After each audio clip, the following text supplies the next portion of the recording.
আজ থেকে কিছু বছর আগের ঘটনা, যখন আমার 17 বছর বয়স ছিল। বাড়িতে আমার মা এবং আমি ছাড়া দাদু দিদা থাকত।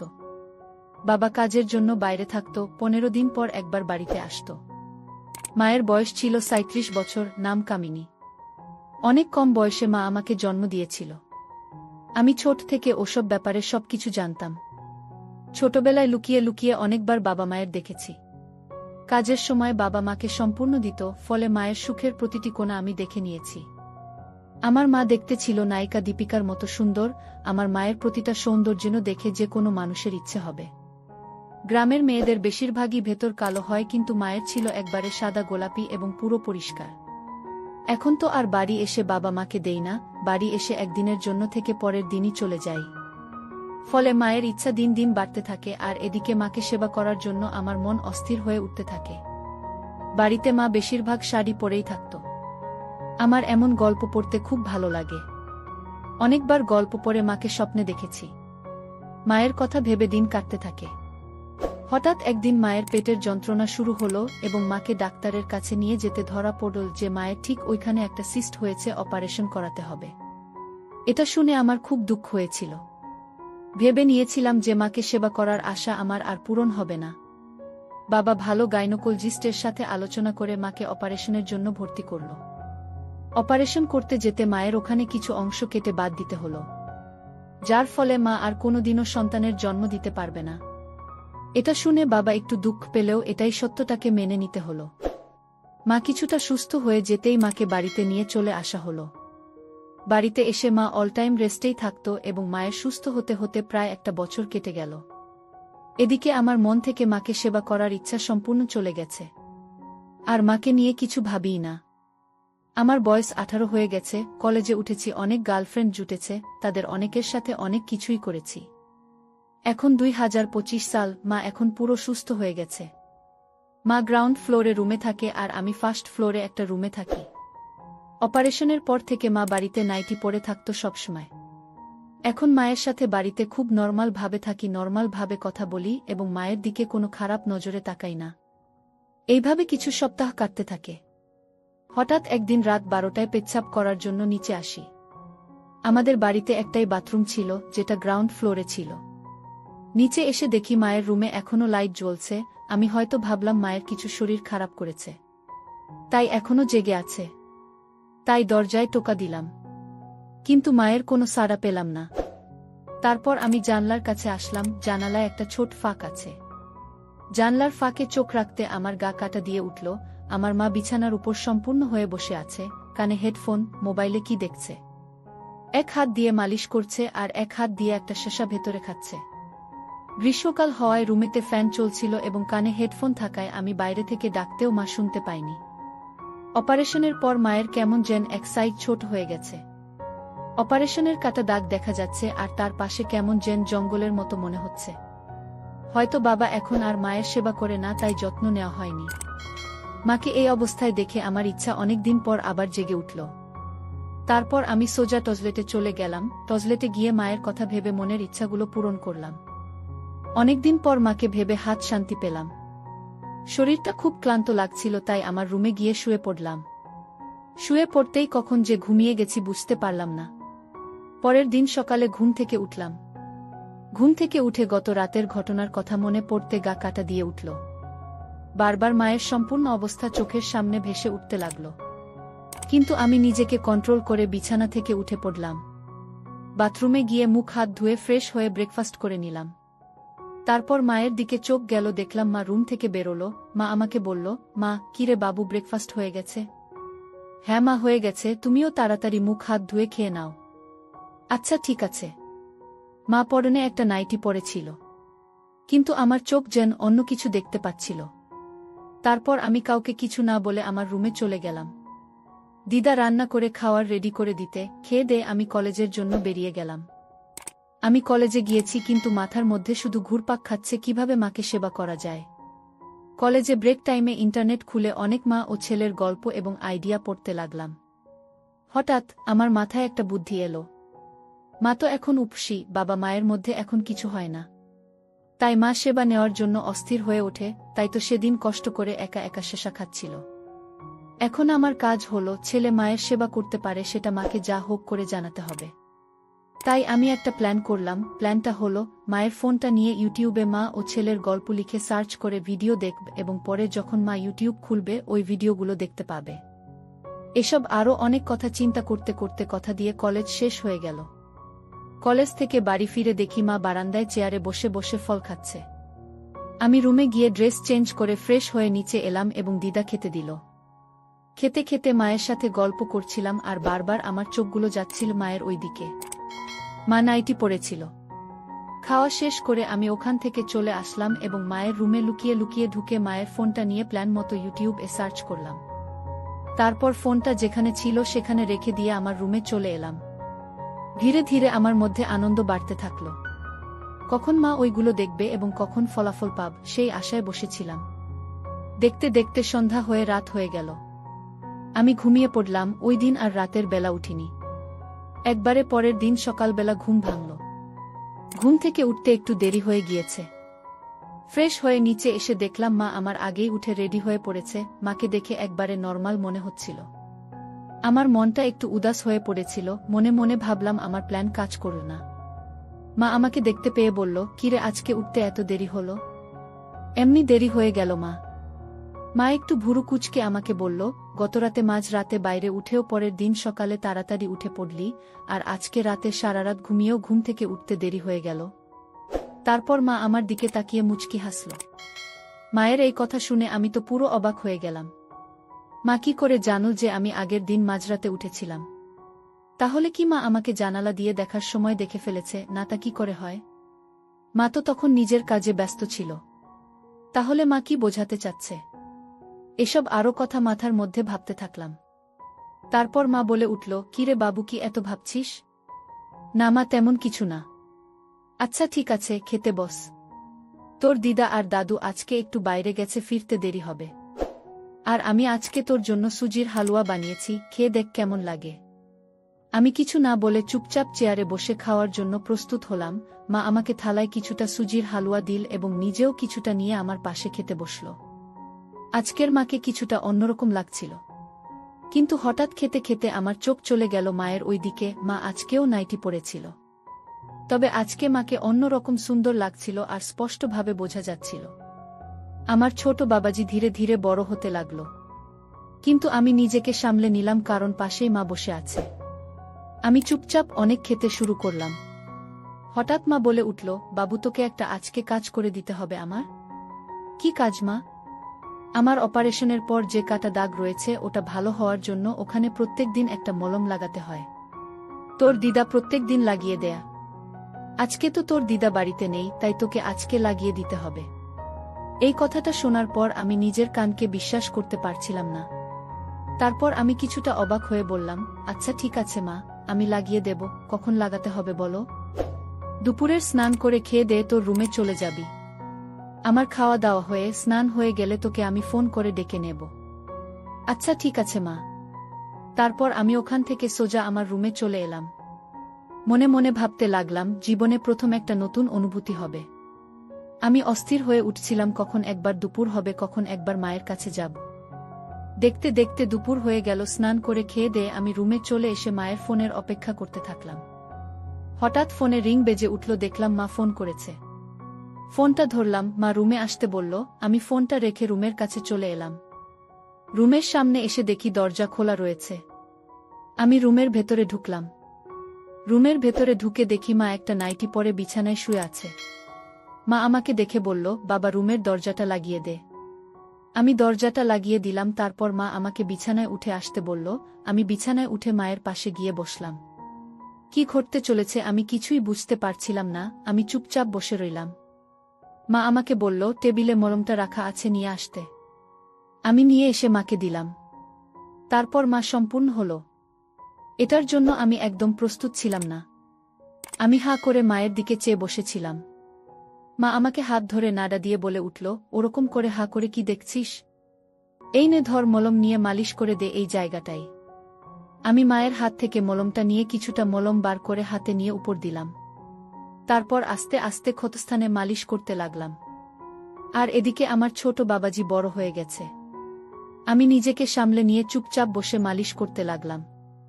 মায়ের সেবা করতে পেরে আমারও অনেক ভালো লাগছে।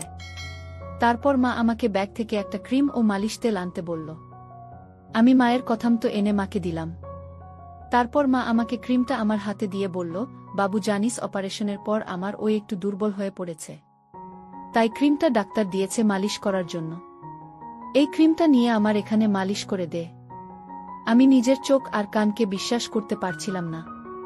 আমি হাতে কিছুটা ক্রিম নিয়ে ম্যাসেজ করলাম, তারপর হাত দিয়ে আস্তে করে স্পর্শ করলাম। এদিকে আমার ভেতর লাফালাফি করতে লাগল। আমি বুঝতে পারছি ভালো মতো মায়ের সেবা করতে পারলে মা সুস্থ হয়ে যাবে। মালিশ করতে করতে হঠাৎ মায়ের মুখের দিকে লক্ষ্য করলাম। দেখলাম মা চোখ দুটো বুঝিয়ে ঘন ঘন নিঃশ্বাস নিচ্ছে। আসলে আমার মতো করে দিদাও কখনো মায়ের সেবা করত না। মায়ের নিঃশ্বাস গাঢ় হয়ে আসছে, বুঝতেই পারলাম মায়ের সেবা নেওয়ার ইচ্ছা ধীরে ধীরে বাড়ছে। তারপর আমি মায়ের দিকে তাকাতে মায়ের চোখে চোখ পড়ে গেল। মা আমার দিকে তাকিয়ে আছে আর মুচকি মুচকি হাসছে। মা বলল, বাবা আমার এত সেবা যত্ন করলি, আমি ভাবতেই পারিনি তুই আমার সেবা করবি। মায়ের কথা শুনে আমি একটু লজ্জায় পেলাম। মা বলল, সেদিন তো মাঝরাতে লুকিয়ে লুকিয়ে খুব আমাকে দেখছিলিস, আমার মজা নিচ্ছিলিস, আর এখন লজ্জা পেলে হবে। মায়ের এই কথা শুনে বুঝতে পারলাম যে ওই দিন নিশ্চয়ই মা আমাকে দেখেছে। আমি মাকে জিজ্ঞাসা করলাম, তুমি কিভাবে দেখলে? মা বললা, আমি সব জানি, তুই যে আমার সেবা করতে চাইতি আমি তা অনেক আগে থেকেই জানি। আমার অপারেশনের আগেও তোর বাবা যখন আমাকে সেবা করত তখন লুকিয়ে লুকিয়ে দেখতিস, সেটাও আমি জানি। মায়ের এই সব কথা শুনে আমি পুরো চুপ হয়ে গিয়েছিলাম, মনে মনে লজ্জা পাচ্ছিলাম। তারপর মা আমাকে বলল, এর আগে কতজনের সেবা করেছিস? 2 জন বান্ধবীকে। আমি মাকে সত্যি কথাটাই বললাম। মা দুঃখ পেয়ে বলল, পোড়া কপাল, আমার অপারেশনটা যদি না হতো আমার ছেলে তার জীবনের প্রথম সেবা তার নিজের মায়ের সাথেই করতে পেত। সত্যি মা, তোমাকে সেবা দেওয়ার ইচ্ছা আমার অনেক দিন থেকেই ছিল, আর অপেক্ষা করাও না। প্রায় 1 ঘন্টা মায়ের সেবা করলাম। মায়ের সেবা করতে গিয়ে খুব ক্লান্ত হয়ে গেছি। মা বলল, নিজের মায়ের সেবা করতে পেরে কেমন লাগলো? খুব ভালো লাগলো মা। আবার রাতে হবে তো? রাতে তো পাশের রুমে দাদু দিদা থাকবে, আওয়াজ হলে তো সব শুনতে পেয়ে যাবে। তাহলে তুমি ওপরে আমার রুমে চলে আসবে। মা বলল, আচ্ছা ঠিক আছে। মা, তুমি এখানটা পরিষ্কার করো না কেন? আগে কত সুন্দর করে পরিষ্কার করে রাখতে। পরিষ্কার করে রাখলে জায়গাটা খুব সুন্দর লাগতো। তোর দরকার তুই পরিষ্কার করে নে। আচ্ছা ঠিক আছে, পরে একদিন পরিষ্কার করে দিব। মা বলল, দাঁড়া আমি টয়লেট থেকে আসি, খুব জোরে হিসু পেয়েছে। মা ফ্রেশ হয়ে বেরিয়ে আসতে আমিও বাথরুমে গিয়ে ফ্রেশ হয়ে নিলাম। দেখতে দেখতে সন্ধ্যা হয়ে গেল। দাদু দিদা ও বাড়িতে চলে এলো।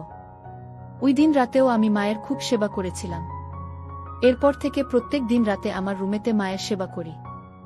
এইভাবে মায়ের সেবা করার ফলে মায়ের সাথে আমার সম্পর্ক ঘনিষ্ঠ হয়ে গেল। এইভাবে 1 সপ্তাহ লাগাতার।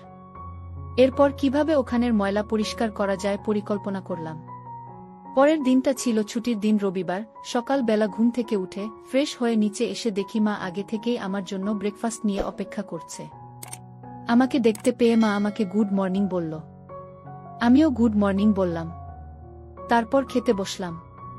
খেতে খেতে মায়ের সাথে গল্প করতে লাগলাম। মা, তোমার জন্য আজকে একটা সারপ্রাইজ আছে। কি সারপ্রাইজ বলো না?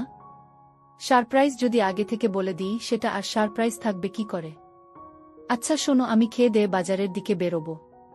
কিছু আনার থাকলে বলে দিও। না, বাজারে ভালো লুব্রিকেন্ট পেলে নিয়ে আসিস। আচ্ছা ঠিক আছে। তারপর আমি খেয়ে দিয়ে বাইক নিয়ে মার্কেটের দিকে চলে গেলাম। বাড়ি ফিরতে প্রায় দুপুর 11টা বেজে গেল। আমি তো আজকে আগে থেকেই প্ল্যান করে রেখেছি মায়ের ওই ময়লাগুলো ভালো করে পরিষ্কার করে আজকে হেব্বি কাজ হবে। তাই খুব সুন্দর সুগন্ধযুক্ত একটা লুব্রিকেন্ট নিয়ে এসেছি। বাড়িতে এসে দেখি মা গায়ে কাপড় জড়িয়ে টয়লেটের দিকে যাচ্ছে। মাকে দেখতে পেয়ে মাকে বললাম, মা আজকে একসাথে স্নান করব। আচ্ছা ঠিক আছে, আমার খুব জোর টয়লেট পেয়েছে, টয়লেট করে তোকে ডেকে নেব। আচ্ছা তুমি টয়লেট করতে যাও, কিন্তু টয়লেটের দরজাটা খোলা রাখবে, আমি আসছি। ওরে আমার দুষ্টু ছেলে রে। আচ্ছা ঠিক আছে, আয় তাড়াতাড়ি।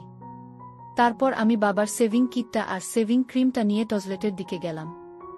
আমার হাতে সেভিং ক্রিম আর সেভিং কিট দেখে মা বুঝতে পেরে গিয়েছিল কি সারপ্রাইজ দিতে চলেছি। তারপর আমি গামছা দিয়ে মায়ের চোখ বেঁধে দিলাম আর বললাম, সব হয়ে যাওয়া পর্যন্ত চোখ বন্ধ রাখ, পরে জাদু দেখাব তোমায়। ঠিক আছে। মা বলল, এরকম ভালো কাজ তুই করতে পারুস। তোর বাবাও এমন ভালো কাজ করেনি। তুই সত্যি জাদু জানিস। কি যে বল মা, জাদুকর আমি নই সেটা তুমি। মা মুচকি হাসল। আমি মায়ের কষ্ট সইতে পারছিলাম না। এবার আমি মাকে জল ঢেলে স্নান করিয়ে গা মুছে দিলাম। আমি নিজেও স্নান করলাম। আমি গামছা নিয়ে গেছিলাম, সেটা পরে নিলাম। আর মাকে একটা গামছা পরিয়ে দিয়ে আমার রুমে এনে আয়নার সামনে দাঁড় করালাম। মা নিজেকে আয়নায় দেখে অবাক। এটা কি সত্যি আমি? বিশ্বাস হলো না। মা নিজের চোখেই নিজের পরিষ্কার দেখে অবাক। সত্যি তো পরিষ্কার দেখে আজ আমাকে সত্যি খুব ভাল লাগছে। এবার দুজনেই রেডি হয়ে নিলাম। দিদা আমাদের জন্য ভাত বেডে রেখে দিয়েছিল। দুজনেই দুপুরের খাবার খেয়ে নিলাম। আমার প্রথমে খাওয়া হয়ে যেতে আমি আমার রুমে চলে এসেছি, এসে শুয়ে পড়েছি। কিছুক্ষণ পর দেখি পেছনে পেছনে মাও আমার রুমে এলো। আমি মাকে দেখতে পেয়ে বললাম, কি গো, দুপুরে ঘুমাবে না? না রে, ঘুমাতে ইচ্ছা করছে না। ভেতরটা এখনো কেমন যেন করছে। আর একটু মায়ের সেবা কর। আবার সেবা করব? হ্যাঁ, কেন, তুই কি আমার সেবা করতে পারবি না? তোর বল শেষ। তুমি যখনই বলবে তখনই তোমার সেবা করার জন্য আমি প্রস্তুত। আহারে আমার লক্ষ্মী ছেলেটা। মা বলল, এভাবে আমি বেশিক্ষণ থাকতে পারব না, যা করার তাড়াতাড়ি করবি। মায়ের সেবা করতে আমার অনেক কষ্ট হচ্ছিল। তবুও মাকে সুস্থ করার জন্য মায়ের সেবা করে গেলাম। তারপর প্রায় 1 ঘন্টা পর ঘুমিয়ে পড়লাম। আমার ঘুম ভাঙল সন্ধে 6টায়। আমি ঘুম থেকে উঠে দেখি মা তখনও ঘুমাচ্ছে। মাকে ওই অবস্থায় এবং ঘুমিয়ে থাকাতে পুরো পরীর মতো লাগছিল। আমি মাকে ডেকে ঘুম থেকে তুললাম। ঘুম থেকে উঠে মা ফ্রেশ হতে নিচে চলে গেল, আমিও ফ্রেশ হয়ে নিলাম। দুজনে ফ্রেশ হয়ে টিভি দেখতে বসলাম। দিদা আমাদের দুজনের জন্য চা করে নিয়ে এলো। আর দিদা বলে গেল যে আজকে দুগ্ধ চা হবে না, বাড়িতে দুগ্ধ নেই, দাদু মার্কেটে গেছে দুগ্ধ আনতে। দিদা রান্নাঘরে চলে যেতে মাকে বললাম, বাড়িতে কত দুগ্ধ থাকতে দিদা বলে দুগ্ধ নাই। কেন যে এমন মিথ্যা কথা বলে? দেখলে কি হবে, আসলেই কোথাও নেই। আচ্ছা মা, আমি ছোটবেলায় কতদিন খেয়েছি? অনেকদিন খেয়েছিস আমার। প্রচুর হতো, তুই খেয়ে শেষ করতে পারতিস না, তোর বাবাও খেত। আচ্ছা মা, এখন আর তোমার হবে না? না রে বাবু, একমাত্র প্রেগন্যান্সি হলে তারপরেই বাচ্চা জন্ম দিলে আসে। আমি তো আর কখনো বাচ্চা জন্ম দিতে পারব না। আচ্ছা মা, এই ব্যাপারে কোনো গাইনোকোলজিস্টের সাথে কথা বললে কেমন হবে? হয়তো এমন কোনো পদ্ধতি থাকতেই পারে যাতে প্রেগন্যান্সি না হয়েও আসবে। আচ্ছা তুই দেখ তোর মায়ের কি করলে ভালো হবে তুই জানিস। তখন থেকে আমার মাথায় মায়ের ওই খাওয়ার চিন্তা ঘুরছিল। আমি এই সম্পর্কিত অনেক ভিডিও ইউটিউবে দেখলাম। ইউটিউবের ভিডিও দেখে বুঝতে পারলাম যে প্রেগন্যান্সি ছাড়াও আসে একটা ওষুধের মাধ্যমে। তবে সেটা ডাক্তারের পরামর্শ নিয়ে খাওয়া ভালো, তাই আমি ঠিক করলাম যে কোনো একটা গাইনোকোলজিস্ট এর কাছে যাব। এইসব আলোচনা করতে করতে অনেকটাই রাত হয়ে গিয়েছিল। সবাই খাওয়া দাওয়া করে আমি আমার রুমে চলে এলাম। মাও খাওয়া দাওয়া শেষ করে আমার রুমে চলে এলো। কারণ আমি আর মা এক রুমে ঘুমাই। যেদিন শুধু বাবা বাড়িতে আসে ওই দিন মা নিজের রুমে ঘুমায় বাবার সাথে। ছুটির দিন রবিবারটা আমি মায়ের সেবা করার মাধ্যমে খুব ভালোই কাটল। অপারেশনের পর প্রায় 2 বছর হয়ে গেল, এবার মায়ের বাইরে ঘুরতে যাওয়ার শখ হয়েছে। অপারেশনের পর থেকে এতদিন ঘরের মধ্যেই বন্ধ ছিল, কোথাও বেরোত না। মা আমাকে বলেছিল যে আমার সাথে একদিন মার্কেটে যাবে কেনাকাটা করতে। দিনটা ছিল বুধবার, পাবলিক হলিডে, কলেজে ছুটি ছিল। মাকে সকাল থেকে বলে রেখেছি যে বিকালের দিকে শপিং-এ যাব। বিকালে 4টার সময় মা রেডি হয়ে গেল। আমিও রেডি হয়ে পড়লাম। দুজনে বেরিয়ে গেলাম মার্কেটের উদ্দেশ্যে। কাছেই একটা বাস স্টপেজ থেকে বাস ধরার জন্য অপেক্ষা করতে থাকলাম। কিছুক্ষণ পর বাস আসলো। আমরা বাসে উঠলাম। বাসে প্রচণ্ড ভিড়। বসার জায়গা তো নেই, ঠিকভাবে দাঁড়ানোই যাচ্ছে না। মাকে দেখলাম অনেকেই ঘিরে রেখেছে। মা বেশ অস্বস্তিতে পড়ে গেছে। অবস্থা বেক্তিক দেখে আমি ঠেলে ঠুলে মায়ের পিছনে গিয়ে দাঁড়ালাম। তারপরে এক হাত দিয়ে যতটা সম্ভব মাকে সামনের দিক থেকে ঠেলা দিয়ে আমার দিকে আনার চেষ্টা করলাম। মা দেখল আমি ঢালের মতো দাঁড়িয়ে আছি। মা বলল, উফ বাবু, তুই ছিলি কই? মা, চিন্তা নেই, আমি আছি। কিছুক্ষণ পর একটা সিট খালি হতে মাকে বললাম সেখানে বসতে। মা বলল, না, আমার ছেলে দাঁড়িয়ে থাকবে, আমি বসবো, তা হবে না। বাবু তুই বস, আমি তোর কোলে বসি। যেহেতু আমরা মা ছেলে তাই কেউ আপত্তিও করল না। আমি সিটে বসে পড়লাম, মা আমার কোলে বসে পড়ল। আমি হাত রাখার জায়গা পাচ্ছিলাম না, তাই মা বলল, বাবু হাত আমার সামনে রাখ। আমরা শহরে পৌঁছে গেলাম। একটা বড় শপিং মলে ঢুকলাম। মাকে দারুণ সুন্দর লাগছে দেখতে। আমরা প্রথমে একটা লেডিস কর্নারে ঢুকলাম। দোকানের নারী সেলসম্যান দেখেই এগিয়ে এলো। বলল, স্যার কি চাই বলুন। এখানে সব রকমের জিনিস পাবেন বৌদির জন্যে। আর বৌদি যা সুন্দরী সবকিছুতেই মানিয়ে যাবে। বুঝলাম আমাদের মা ছেলেকে স্বামী স্ত্রী ভেবেছে। মার দিকে তাকাতে দেখলাম মা লজ্জায় লাল হয়ে গেছে। আমি বললাম, আচ্ছা কিছু লেটেস্ট পোশাক দেখান তো। তখন সেলসম্যান কিছু ওই পোশাক আনল, যেগুলো আসলে কিসের জন্যে পরে আমি নিজেও বুঝি না। আমি বললাম, দিয়ে দিন। এবার মা বলল, খোকা কিছু গয়না পছন্দ হয়েছে কিনব। মায়ের জন্য কিছু গয়না নিলাম। আমি এরপর মায়ের জন্য কোমরের বিছা, গলার হার, হাতের বালা কিনলাম। এরপর সব কেনাকাটা শেষে বাবার ডেবিট কার্ড থেকে পেমেন্ট করলাম। আমরা যখন ফিরব তখন সেই সেলসম্যান বলল, স্যার বৌদির জন্য যা যা নিলেন সব ট্রাই করে দেখবেন। কোনো সমস্যা হলে একদিনের মধ্যে চেঞ্জ করে নিতে পারবেন। এরপর আমরা কিছু খাওয়া দাওয়া করে বাড়ি ফেরার জন্য প্রস্তুত নিলাম।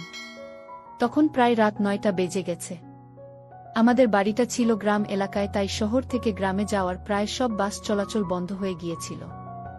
তাই আমরা ঠিক করলাম আজকের রাতটা এই শহরের একটা হোটেলে রুম বুক করে থেকে যাব। তাই বাড়িতে দিদাকে ফোন করে জানিয়ে দিলাম আমরা আজকে ফিরব না। কাছের একটা সস্তা হোটেলে একটা রুম ভাড়া নিলাম। রুমে ঢুকে আমি পোশাক চেঞ্জ করে নিলাম।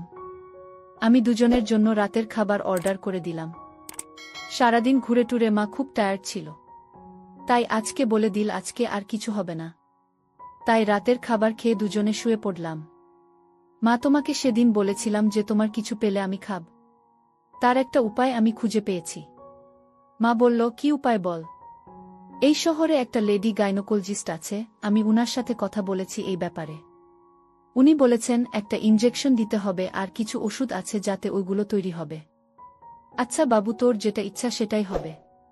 আচ্ছা মা, তাহলে কালকে ওই গাইনোকোলজিস্টের অ্যাপয়েন্টমেন্ট নিয়ে নিই, কালকে বাড়ি যাওয়ার পথে ওখানে হয়ে যাব। আচ্ছা ঠিক আছে। মায়ের সাথে কথোপকথন শেষ করে ঘুমিয়ে পড়লাম। পরের দিন সকালে ঘুম থেকে উঠে দুজনে রেডি হয়ে পড়লাম। হোটেল থেকে বেরিয়ে ওই গাইনোকোলজিস্টের চেম্বারের দিকে রওনা হলাম।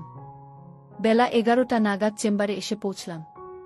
রিসেপশনে একটা মহিলা ছিল, মহিলাটা একটা ফর্ম দিল।